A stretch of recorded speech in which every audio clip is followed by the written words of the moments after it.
Mohon izin kemudian untuk pos kebun sayur ini memutarbalikkan kembali gajah yang mencoba masuk ke kotak.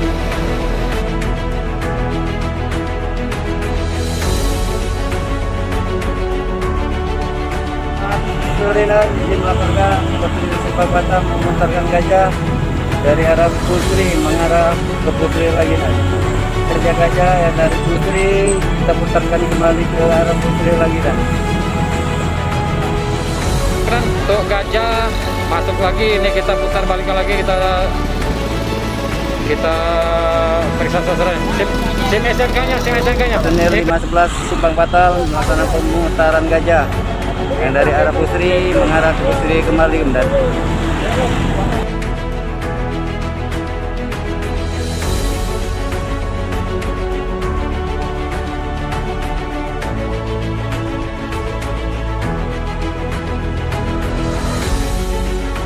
Selamat pagi dan izin melaporkan personil memutar balikan gajah yang ingin coba-coba masuk